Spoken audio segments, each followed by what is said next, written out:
And welcome to Batten Expert Chats. My name is Ian Solomon, and I am Dean of the Frank Batten School of Leadership and Public Policy. It's my pleasure to be with you today. I'm joined by my dear friend and a fellow Dean at the University of Virginia, Risa Goluboff, Dean of the UVA School of Law. Welcome, Dean Goluboff. Thank you. It's great to be here with you, Dean Solomon. Today is August 12th, 2020, exactly 3 years since the murder of Heather Heyer, who was violently struck by a car during the Unite the Right rally here in Charlottesville. Dozens of other people were injured in that attack, and over the course of the weekend, a helicopter crash also took the lives of 2 state police officers. As most of you know, Ms. Heyer was protesting the presence of Nazi sympathizers, nationalists, and white supremacists who had gathered in Charlottesville that week. Some have used the term invaded Charlottesville that week, and several of whom had been explicit about their intentions to incite violence, to intimidate, and even to ignite a race war. The 21-year-old driver of the car was ultimately convicted for murder and sentenced to life in prison on federal hate crime charges. I was not here then.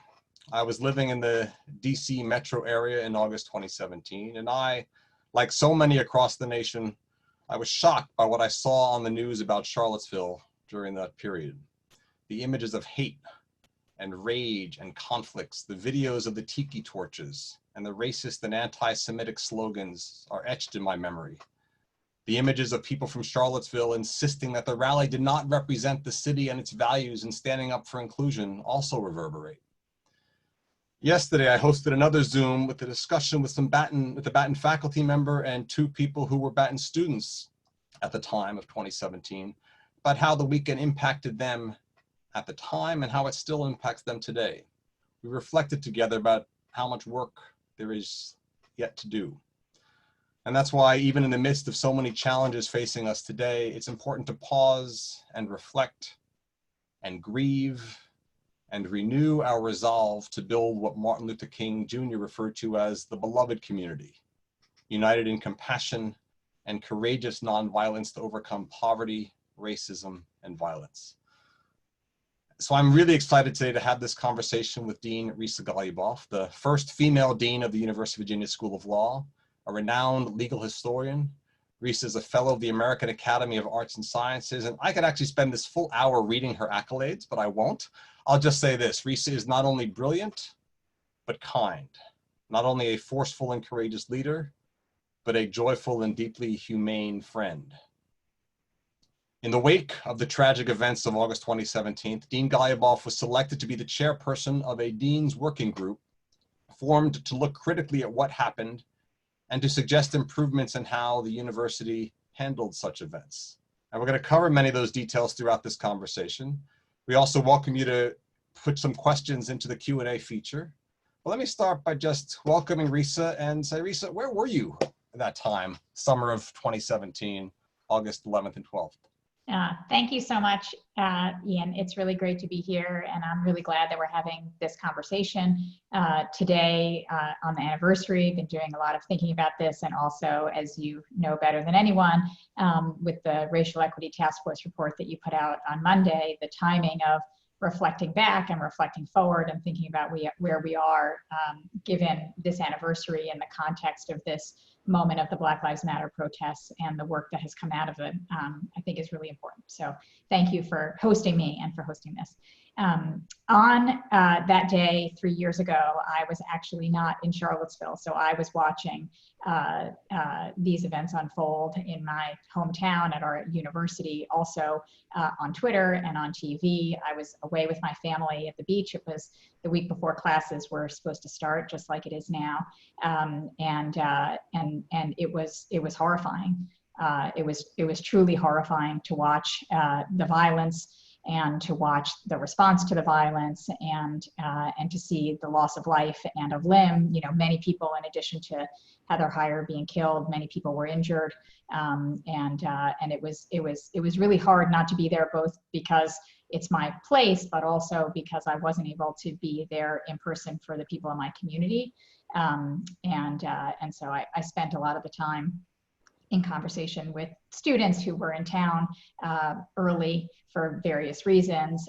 My faculty and staff and many of my students were just incredibly generous to each other, to the students who were in town. So that was a heartening piece of it, but it was really just a horrible series of 2 days. And this was your home for many years. You've lived in Charlottesville a long time. Yeah, I moved to Charlottesville in 2002, so it had been my home at that point for 15 years. And I had been dean for 1, just like you. Had you ever expected or imagined like something like this could happen in Charlottesville? I don't think any of us expect or imagine things like this happening.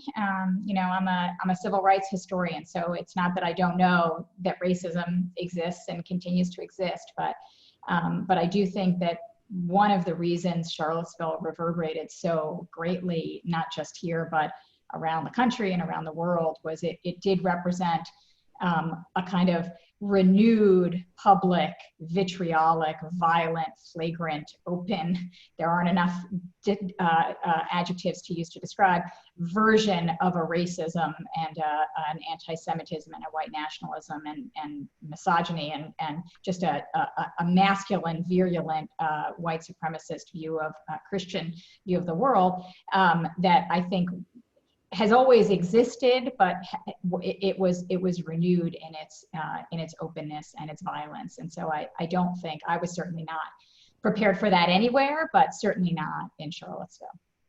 So how did you come to find yourself on this Dean's working group? How did that come to be? Did President Sullivan call you up and say, Risa, I need you? President Sullivan did ask me to do this. And, you know, at the time, there was so much to do. You know, there was the response to the events, I think had to take place on a number of different levels. And so the university was responding at the central level. The deans were asking, what should we be doing in our schools? What should we be doing together centrally? And so President Sullivan brought us all together along with, so it was the deans of all the schools, along with a student representative, a faculty representative, an athletics representative, a board member from the Board of Visitors. And so we came together a fairly small group so that we could really act. You're going to ask me about my charge next, so I can pause and let you ask. But my guess is that I was asked to lead probably for a combination of 2 reasons. One, the initial actions that we needed to take were reviewing what had happened and recommending policy changes. And so I think my legal training was of benefit there. And then second, we were asked to think more broadly about race and racial equity at the university in light of these events, and my background as a civil rights historian and a legal scholar of race and civil rights was probably what recommended me there. Certainly it was not my tenure in the role, which was only a year. And your official charge was to critique UVA's response, was to what exactly? So our official charge, it morphed a little bit over time. So it came to have 3 components to it. The first one was to examine the safety and security response of the university, especially on August 11th, which was the day when the white supremacists came onto UVA grounds. On August 12th was when the violence happened in Charlottesville. That's a little bit cleaner than it was, but for the most part, we were really looking at what happened on grounds and the response and what the university needed to do in reaction, thinking about safety and security. Beyond that, we had 2 additional pieces to our charge, which are a little more similar, I think, to the racial equity task force that you've been leading. And so the way we thought about it was, the second piece was to ask the question, how are we living our values now faced with this kind of call to action, faced with people in our community who are really directly and horrifyingly challenging values that we hold very dear, of equality, of diversity, of humanity, of the value of human dignity and human life. How can we better live those values on our grounds for all members of our community? And then how do we put our resources, our intellectual resources, right? We're a university. How do we put the resources that we have toward understanding what happened and toward trying to ensure that something like it doesn't happen again? So those were the three parts, the kind of immediate safety and security, and then two longer term pieces, one about who we are as a community and how we live our values, and the other about how we go about teaching and learning and discovering new knowledge that will help us better understand and respond to such events. And what conclusions did you reach on those three charters? For the first one, safety and security, well, what did you find? So the safety and security was the thing that was obviously most urgent at the time. I mean, we look back on it now, and it was really mostly one weekend. But at the time, it wasn't clear that that was going to be the case. At the time, it wasn't clear that we weren't going to continue to be a target, and people weren't going to continue to come back and hold protests and rallies and continue to do violence. And so the main finding that we made was really that this event was not what we had anticipated. It was not what the university thought what the event was going to be like. It was unlike an event that had happened at the university in many, many decades, right? We've hosted many peaceful protests. I think the attitude of the university was that this would be a peaceful protest. That was what publicly those who came to grounds had said that they were going to be doing, though privately that was not their intent. And so the university apparatus was set up to respond in that way to an event that would be a peaceful protest, where usually the police hang back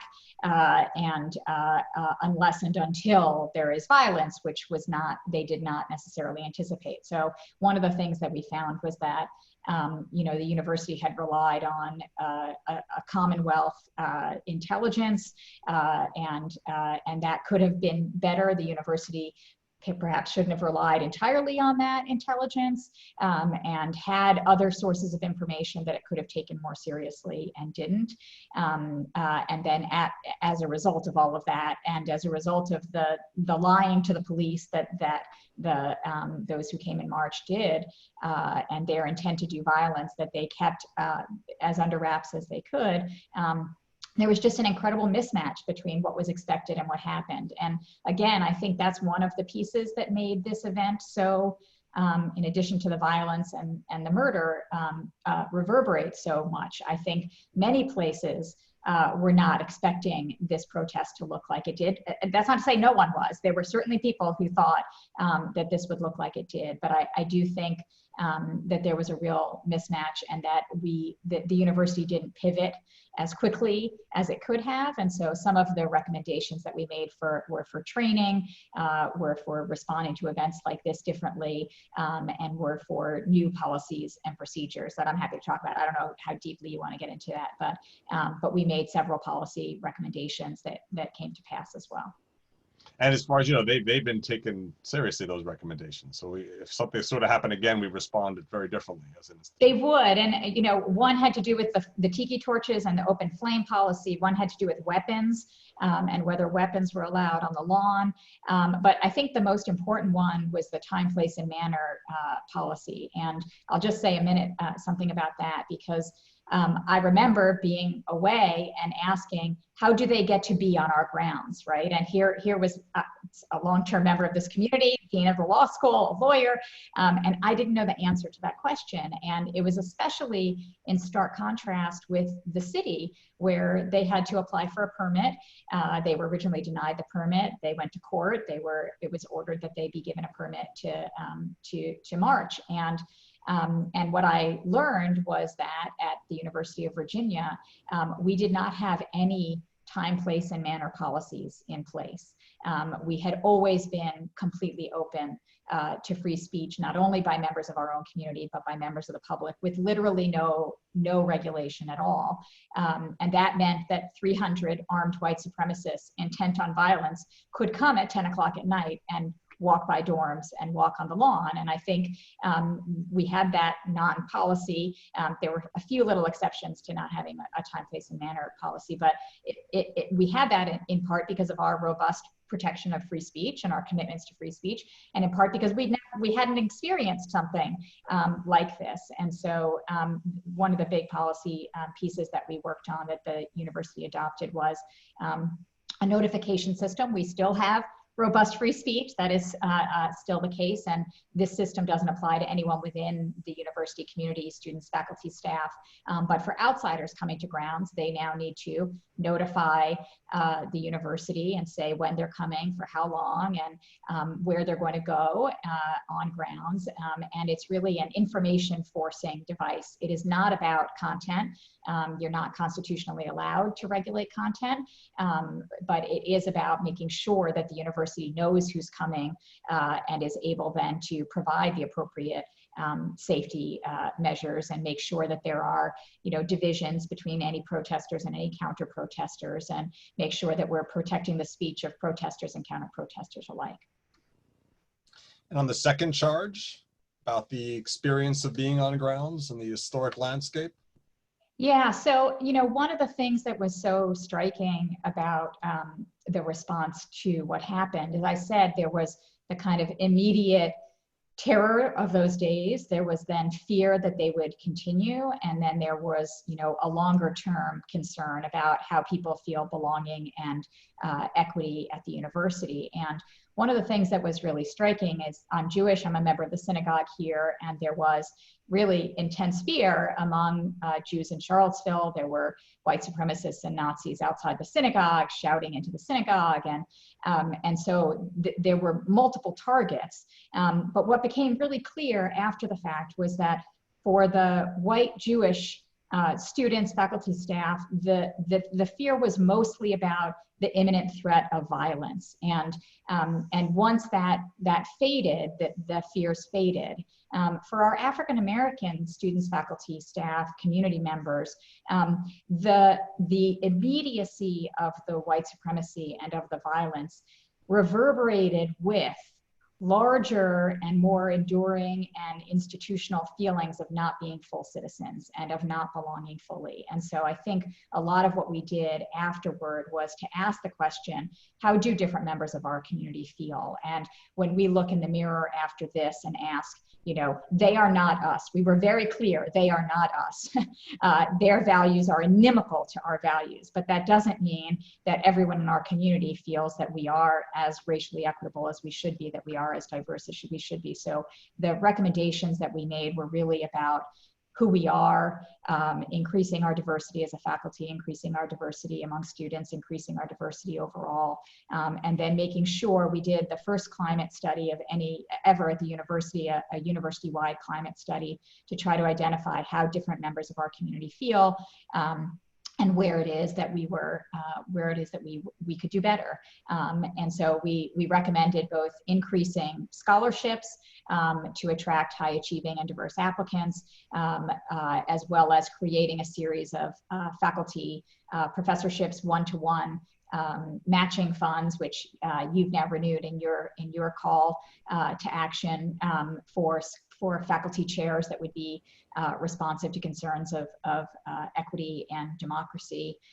We did also create an ad hoc committee on the historic landscape, by which we meant, and I think you mean, names, who we honor, statues, portraiture, how we tell the history of our university in its physical manifestations around grounds. That was a big piece too.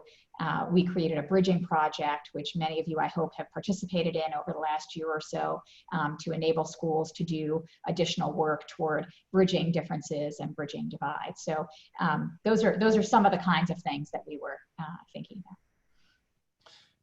One of the things that struck me, and I think the task force that I was a part of, was looking back, even a 1969 report and then the 1987 report, is this theme of many in the Black community, and I think other marginalized communities around Charlottesville as well, not feeling very welcome around grounds.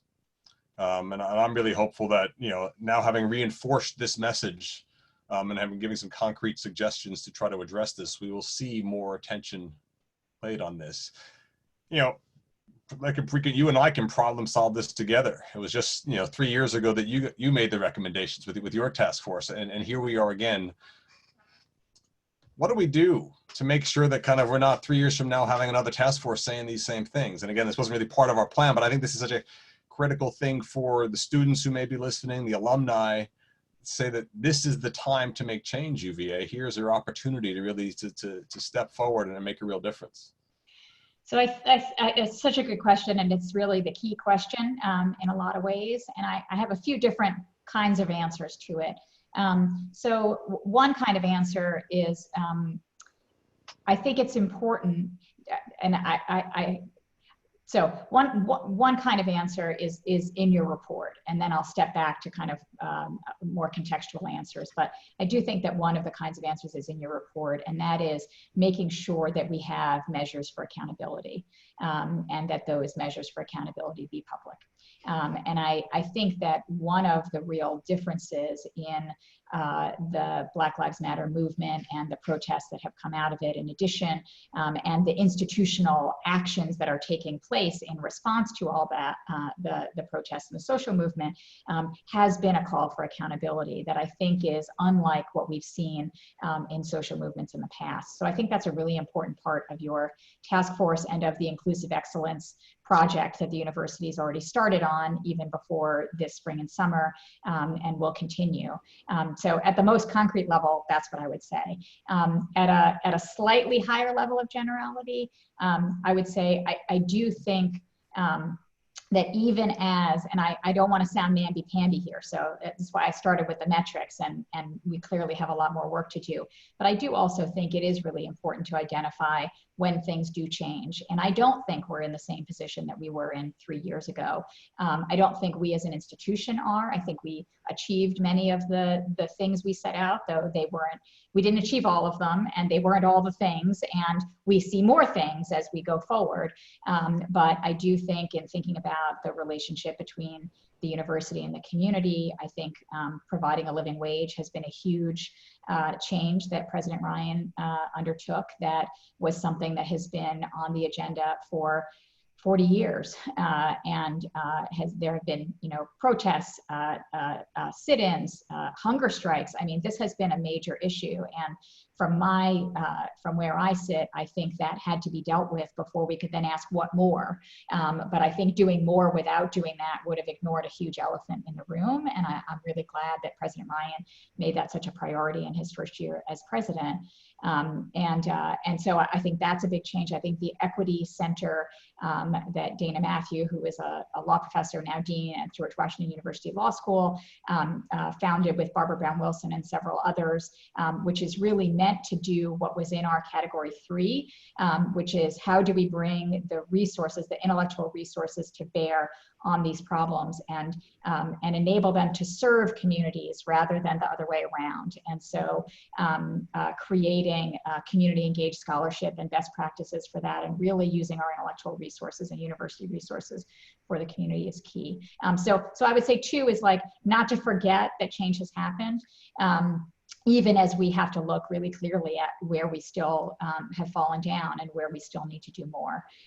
So I don't mean that as an excuse, but I mean it as a kind of push. We can achieve change, and we will achieve change, and not to be overwhelmed by how much there is to do. You've got to go piece by piece, and you want to go faster if you can, and it is urgent, and it does feel urgent. And so I think moving forward is important. And then the last thing I'll say is, I don't think we're ever going to get away from the fact that cyclically we will continue to feel greater urgency at various times. And that's not to say that I think the right way to do this is feel urgency and then complacency, feel urgency and then complacency. And I think that the metrics and the accountability and the transparency are a way of institutionalizing the urgency we feel in this moment, and transforming what could be episodic and urgent into systemic and institutional, right? And I think that's really what your task force report calls for, is make this part of what we do every day.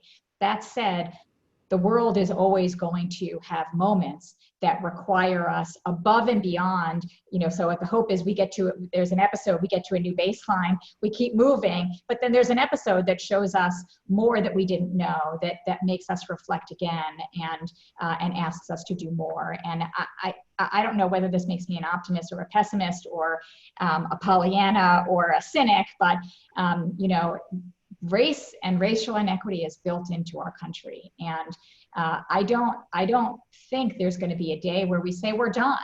And I guess that could make one cynical and pessimistic, but I just think these are things we always have to be thinking about and we always have to be working on. And I don't mean that to say let us off the hook. I mean, we always have to be thinking about it and we always have to be working on it.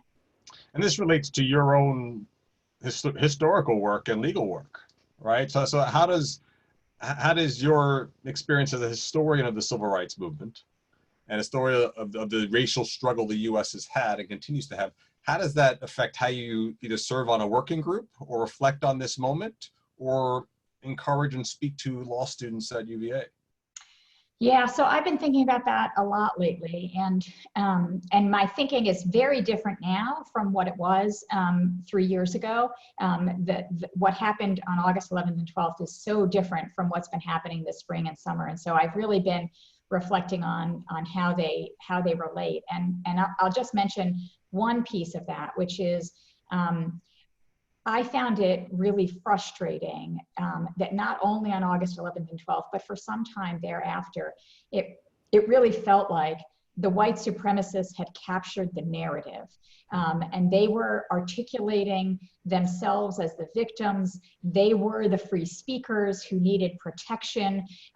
They were the victims of counter-protests, right?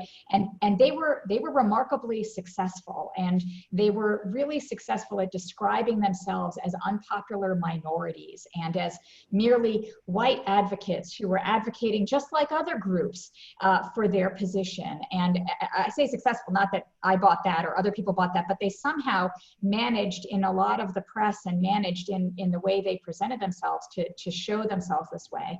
And I kept asking, like, how do the anti-racists get the narrative back, right? Where are the protests by the anti-racists? How do we make the conversation one that gets controlled by those who share the values that I think I have, you have, our institution has, and so many Americans have, as was reflected by the response. You know, the entire House and Senate, condemned what happened in Charlottesville. So there was a lot of agreement that this was a problem, and yet still they seem to control the narrative. And so when you look at today, we are in a sustained moment of civil rights and racial equity protests that, unlike almost any we've ever seen, right? I mean, we can compare it to the active civil rights movement of the 1950s and 60s, and it's at a different pace, which I think is partly because of changes in media and things like that. But we are now in a place where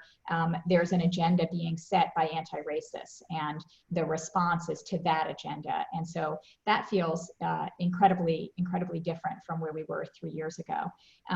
The other thing that I would reflect on is that I think one of the things I've been thinking a lot about, and I'm curious if you have thoughts about this, is this a continuation of the second Reconstruction, or is this a third Reconstruction? And I've really been thinking about, between the first Reconstruction, the 1860s, and the second Reconstruction, which I would start in the 40s, but others might start a little bit later. You've got, 80 or 90 years. Between the end of the 1960s and today, you're talking 50 years, right? And a little bit more. So it's not that different to say, maybe this really is something new. And so I've been trying to ask myself, what is new about today? And I think that many of the folks involved in these movements think this is a radical break. This is a disruption. This is not a continuation. And so I've been trying to ask, where does it look similar and where does it look different, and what is new? I'm curious if you've been thinking about that too. It's a great question, and I will reflect quickly on it. I think I want to marinate on it more, and I also want to invite others to ask questions. If you'd like to put some things in the Q&A, I see a few there. We'll get to in a minute. I think it probably is a third Reconstruction, right? Because it's a dialectic, of course. We have the Reconstruction, and then you have redemption, and then you have the backlash to progress that's made during Reconstruction, right? So we certainly saw the backlash against the Freedmen's Bureau and the efforts to Reconstruction the first time, and you had more blacks serving in Congress then than any time since. And a huge backlash trying to demonize the Negro, trying to create a whole narrative of inefficacy and a complete racist narrative. And then of course we have the the Reconstruction of the 50s and 60s, or if you want to start in the 40s, I'll defer to you, the historian, of where these movements start. And I do think that the post-war effort did create some more momentum around it. And then we see the backlash of criminalizing blackness, frankly, and trying a war on drugs and mass incarceration as a backlash to the progress of the, of the second Reconstruction. And then you have, the election of my former boss, President Obama, as another, in some sense, a moment of potential reconstruction and redemption and renewal for this country. And I think now we're living in 2016, living in some of the backlash to that progress. So whether it's precise 1, 2, 3, or whether it's actually a set of waves that roll in that then have the, and that dynamic, it certainly seems that this is I don't know how big a disruption. You may only be able to answer that question looking back in time, not when you're in it. But I try to encourage Batten students and the students at UVA, we are not victims of these waves or of this moment. We are participants in this. So is this a moment of sustained activism for change? Well, that depends on us. Depends on how focused we stay, how determined we are, how we persevere, how persistent we are, how distracted we become, as you said, by other things that mean that, it does settle down. Because many of us, I know the two of us trying to get our students back safely now during a pandemic. There's a lot going on, and I think people are really struggling to manage all the things going on, and they all seem so urgent, so important, so critical simultaneously. So we will see. But I am encouraged and hoping that, whether it's a new moment or a continuation, I do want to hold on to the faith that despite the fact that race is inseparable in these issues from the founding of this country and the development of this country, that actually so is progress, so is hope. That we do have the seeds for perpetual renewal and getting better, precisely because of the students I know you have and that we have at Batten, who are creative and are imaginative, and frankly, I think are less beholden to old categories around gender and sexuality and race than when we were college students together once upon a time. Totally, absolutely. And just to be clear, I am a very optimistic and hopeful person, and I think we have made progress. I think we will continue to make progress, but I don't think we will ever stop talking about race and stop talking about what our history means for our present. I guess that's what I think will be eternal, and that there will always be new moments to see that history and the present in new and different ways, and awaken us to new forms of trauma, new ways in which it still exists. But I don't get me wrong, I'm totally hopeful, and I couldn't agree with you more that our students, at Batten, at Law, across the university, students everywhere are such crucial participants. So let's talk about your students back in 2017 and your students in 2020. What is the mood among your students, and what have you found most effective at helping them feel safe and comfortable, empowered, whatever your goals are with them? Yeah, I think, again, I think in 2017, the fear of the imminent violence and danger, it's hard to overestimate that, of how vulnerable people felt. And so, literally enveloping and embracing them, multiple of our faculty and administrators, literally went out and brought them to their homes, on August 12th. And I think that was crucial. It is one thing that's interesting is that many of our students were not here at that time, similar to now, given the pandemic. And I will say, it is the pandemic. These are not simply separate crises, the pandemic and the urgency of this racial moment for so many reasons, right? One, because the pandemic has revealed yet again the incredible racial disparities in healthcare and racial disparities in the kinds of jobs people do and who's vulnerable, and then the outcomes, right? So it adds to the understanding of what systemic racism looks like. But they're also related, I think, in the pandemic limiting the ways in which we can interact with one another. It obviously facilitates some interactions like this one, which is good, but it does make it harder. So I've been on Zoom calls with many of our students over the course of the last several months, hearing what it is they care about, responding to them, thinking about their needs and their hopes and dreams and desires, as has our diversity committee and many other faculty and administrators here, and putting them together. I think that a huge part of it is, I think there are several different pieces, but one of the pieces is making sure that we as administrators are hearing from our students, right, and hearing what their needs are, and being responsive to them. At the same time as you can't snap your fingers and do everything, right? So I wish that I could. I'm sure you wish you could too. And some things take longer than others. So sharing that from our perspective, I think, is important. But really hearing what the needs are and creating opportunities for conversation we're having. And I think that's important in multiple ways: small group discussions with me, with each other, with other folks in the law school, but also bigger ones. So we're doing a community read of the new Jim Crow this fall with our entire faculty, students, and staff, creating other opportunities to have conversations around that and other issues. So structured conversations. But at the same time, I think it's really important that we're providing support for the whole person and not only on these issues. I think these issues are crucial. We have to listen and we have to act on them. But part of what makes a community, and I think you and I both think our schools are communities, is the multiple and overlapping relationships that people have, and the fact that we interact with each other on so many different levels and so many different contexts, and making sure that we're bolstering the entire community context and finding ways to have joy and have people see each other as human. At the same time as asking the critical question, I think from our students' perspective of, how do I ensure that every single one of my students feels an equal sense of belonging at this school and has an equal ability to thrive. And I think that's where this word equity comes from, right? It takes different things for different people to actually be equal. And it takes different things to ensure that belonging and thriving. And so asking those questions going forward, I think is crucial. Great. No, so much of what you say resonates. We have a couple of questions coming in, so maybe I can throw some at you a little bit, or throw some at us to tackle.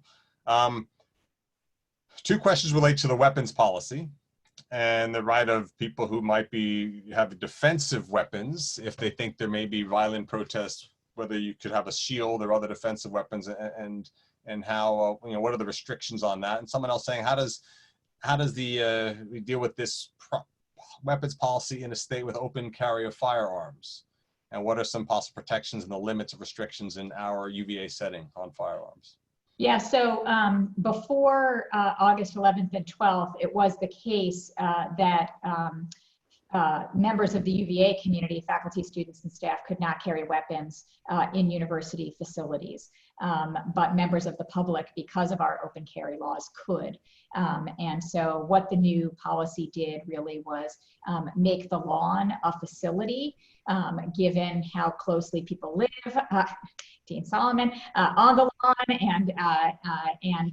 and what goes on there was to say that the lawn is essentially a facility, and that weapons by the public would not be allowed there either.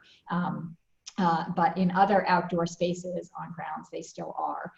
So the distinction is really between facilities and non-facilities, and members of our community versus non-members of our community.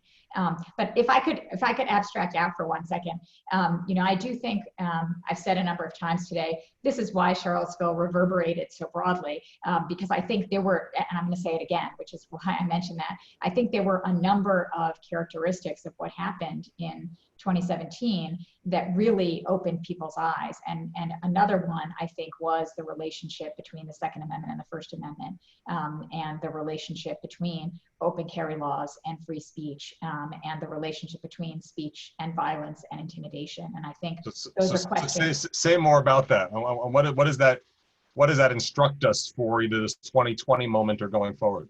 So, I don't think we have the right to bear arms in its modern protectiveness. Really has only been around for about 12 years, and at that time even fewer. It was in I think a 2008 case, Heller versus District of Columbia, that the Supreme Court found that individuals have a Second Amendment right to bear arms, and that it wasn't just a militia right or a collective right as part of a militia. They could be born for self-defense. And the Supreme Court has not said a whole lot else about what the contours of that right look like since then. And so what we saw in Charlottesville were people exercising their First Amendment and Second Amendment rights simultaneously. And I think, so using weaponry as part of the symbolism of free speech. And I think that it raised questions then that are still unanswered about whether governments are able to say that free speech rights that cities responding to free speech and protests may be able to say weapons are dangerous. Yes, they're symbolic, but they're also dangerous, and that they could be prohibited as a matter of kind of time, place, and manner regulations. I think that's an open question that hasn't been answered yet, that Charlottesville really brought to the fore. We have some questions about the founder of the University of Virginia. A question about what one might do with the statues to him, and whether it's time for our university to stop idolizing our founder and maybe take his statues down. How did your working group reflect upon that? And do you have any other of your own thoughts on that you want to share?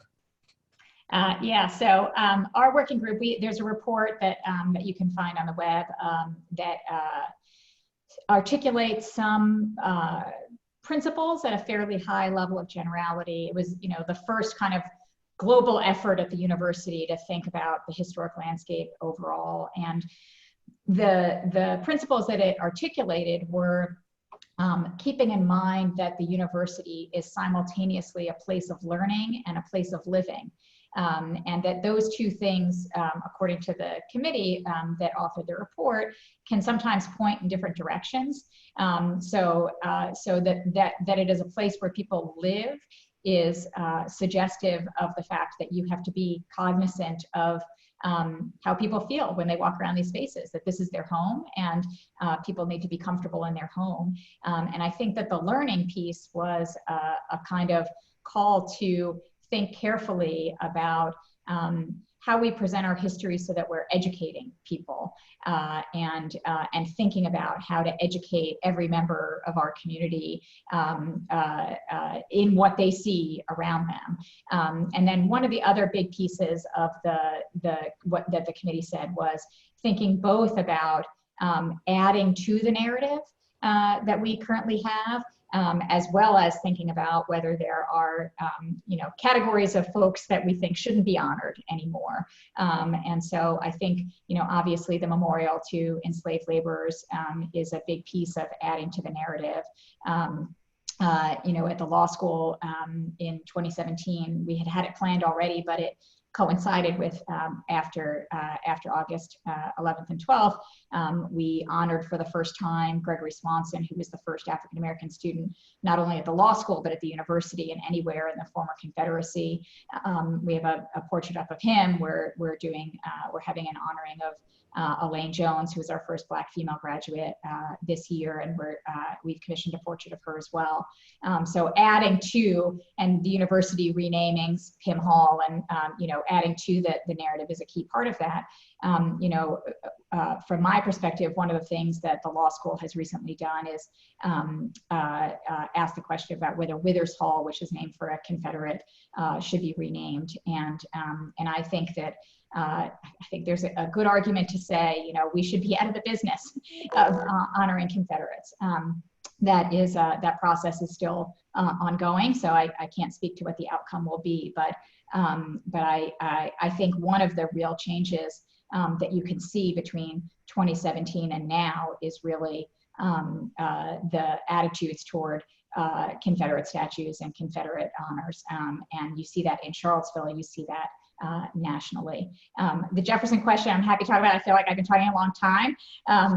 I think it's a really hard one. I will quote our president. I think the very first time President Ryan spoke to the university community on the day of his inauguration, not his inauguration, on the day of his announcement of him being president, he stood on the steps of the rotunda and he described Jefferson's brilliance and his brutality. And I think that was a signal that we would be thinking more deeply about Jefferson, the whole person, and what he offered aspirationally to the nation and the university, and also what he represented as a slaveholder who even while he spoke of equality, continued to be a slaveholder for his entire life, and fathered children with a slave in a relationship that Annette Gordon-Reed has made an argument was not coercive, but I find hard to see how it was anything but coercive.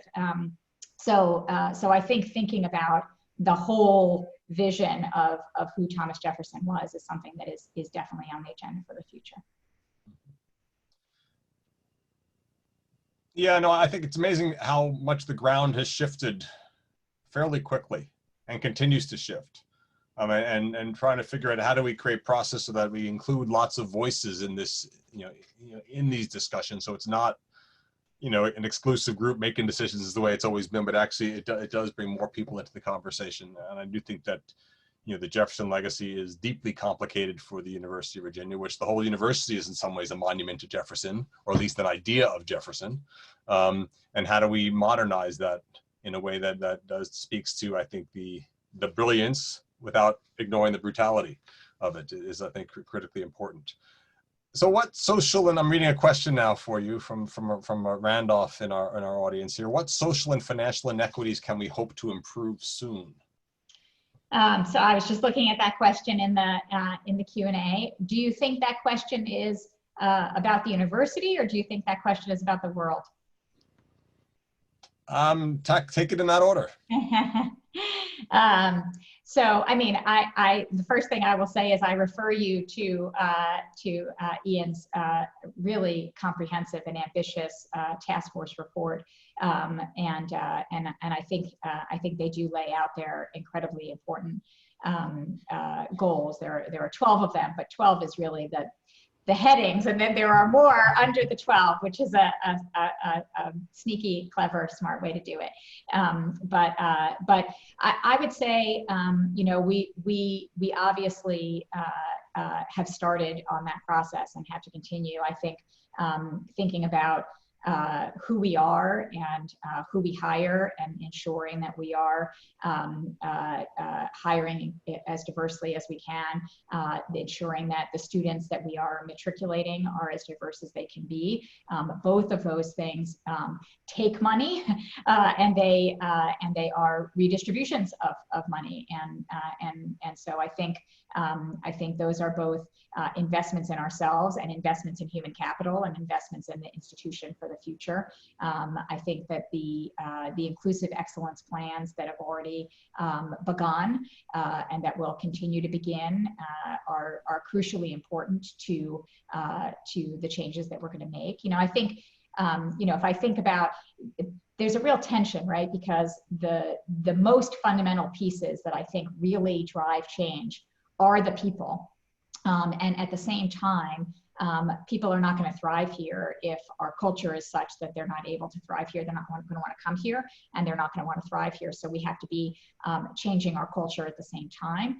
And hiring and admissions, those take time. They're on cycles, right? They're yearly cycles at the very least, and so those are a little bit slower, but they are, I think, totally fundamental. It's a lot faster to host a speaker series. It's a lot faster to host a community book read.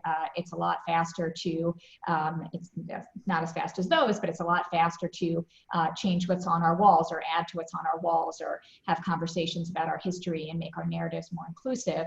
And I worry sometimes that people think those are, merely symbolic. Some people think they're incredibly importantly symbolic, and some people think they're merely symbolic. But I do think that looking around with a 360 vision, what are the ways in which we signal that people are not full citizens of a place, and we signal that there is not full belonging, I think are crucial. And some of those are easier and faster to implement, even at the same time that I think making sure that we're bringing new people in is really fundamental.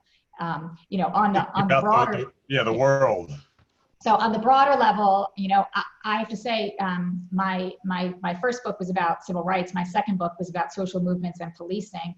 And And watching the reforms that are coming to the police right now, I think that is a major, major change.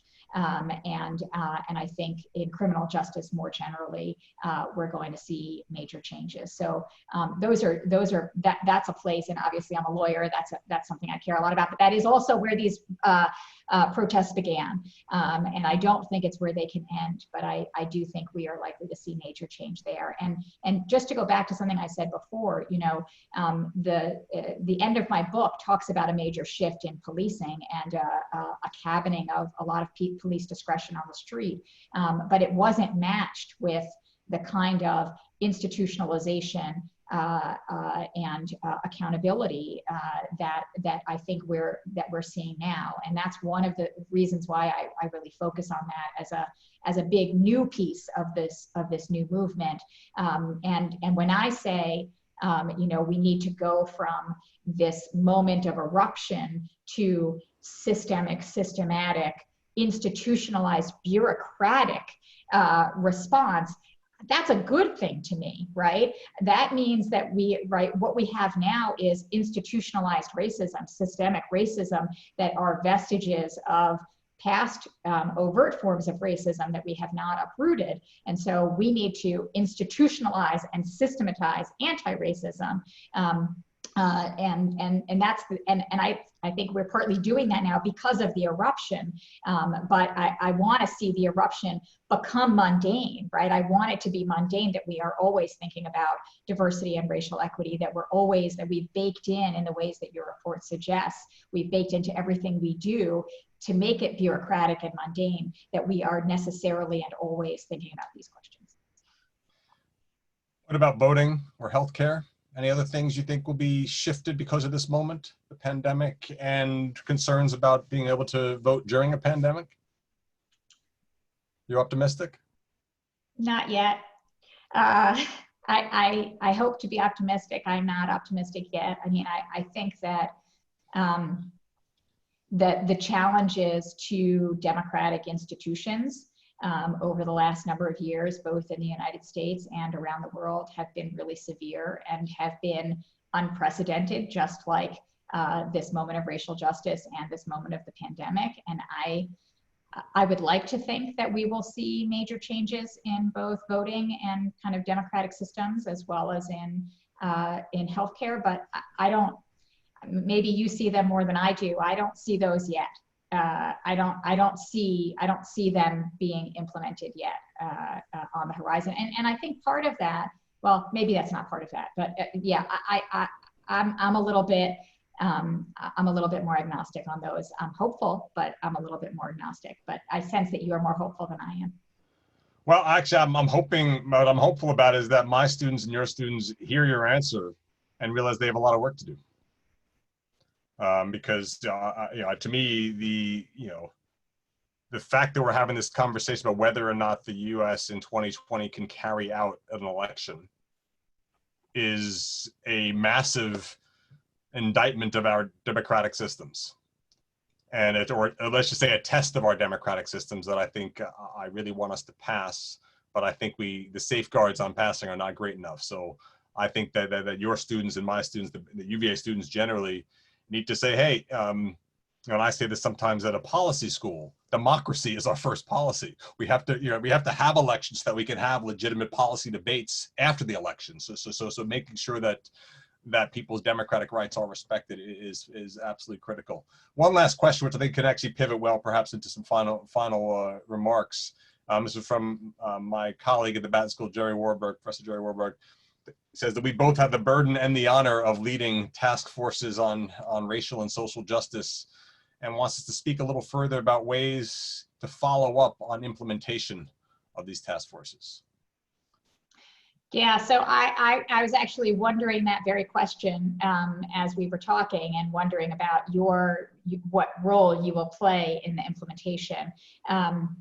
For my task force, other than the policy pieces that I was helped to implement, in particular the time, place, and manner policy, I was not involved in a central implementation. I was involved in my own school. I was proud that we had the first professorship that came out of that fund, that Nancy Buck, chair in equity and democracy. We used bridging project funds. You know, we took advantage of some of what came out of that, but I was not personally involved in the central implementation, and I don't know whether you will be, but I do think so I'll let you answer that in a second, but I do think that, and this is what I was thinking about on the policing side. With policing, there are tens of thousands of police departments all over the country. And they have enormous authority over their own operations, right? So that means you don't have to wait for a state government or a federal government to act. Your police department can act on its own. And there are so many, I'm sure there are many that are not doing anything, but there are so many that it does seem like there's a lot of change happening in many, many police departments. And I think that for healthcare, it's even more disaggregated and more diffuse, so it's really hard to see the exact locuses of change there. And I think for elections, it's even tighter. And so you're really talking about a certain number of centralized bodies who would have to act in order to make something happen. And so I guess I would say that, and this goes to something that's been your theme throughout this, right? We are in a university that is both central and decentralized. And so the things that I do in my own school are part of implementation, but they're not me doing them as the chair of the Dean's Working Group. They are the Dean's Working Group, or the Racial Equity Task Force has to, you know, set an agenda, identify what needs to be done, identify who can do them. And then there are lots of entities around the university who go about implementing. And certainly we've been doing that at the law school. I know other schools and units have been doing that as well. And ultimately, students are doing that, right? We are educating our students for taking on, and especially in a public policy school and a law school, we're educating our students not only to do the work that needs to be done within our institutions, but then in the world when they go out and they graduate. Yeah, no, I think the police department analogy is really a powerful one. And I don't know what my future holds on this task force. You know, I think President Ryan will present this task force to the Board of Visitors next week, and we will get some, and hopefully they will make some commitments as we've asked for. But I want to suggest that everybody listening here, like every police department, like every academic department, academic school, every sorority and fraternity, the UJC, every student organization, every classroom here, can think about what they are doing to be a more inclusive environment, to be anti-racist in the actions that they take, to think about how they are working towards greater policies that improve racial equity as opposed to undermining such policies. And certainly, you know, within the Batten School, we're going to be taking the inclusive excellence framework, and it's a great framework to work with, and saying, okay, now as someone on this task force, we got to hold our own school to the highest of standards. What can each of us do as individuals, institutionally, in policy? Because it is going to take all of us working to make this happen. And that is both what's sometimes overwhelming about it, but it's also what I think can give us hope, because I feel like I know that this institution that I'm new to does have a lot of people really committed who came here because they want to change the world in positive ways. And this is your moment. Don't wait. You know, Abraham Lincoln has this idea that, you know, don't predict. You know, the best way to predict the future is to create it. So may we create a future where we have fewer events like the one we suffered 3 years ago, and the ones we've suffered again this spring, so that your kids and my kids and the whole community can thrive. It's great to have you on this discussion with me, Risa. I appreciate all people who asked questions. Apologies we couldn't get to more of them because we spoke too much, but grateful for this time together, and hope everyone stays safe, stays masked up, socially distanced, and is ready to come back to another great semester. Thank you so much, Ian. I hear to everything you just said, and thank you for having me. It was really a pleasure to be here. Thank you, Risa. Great to see you. Take care.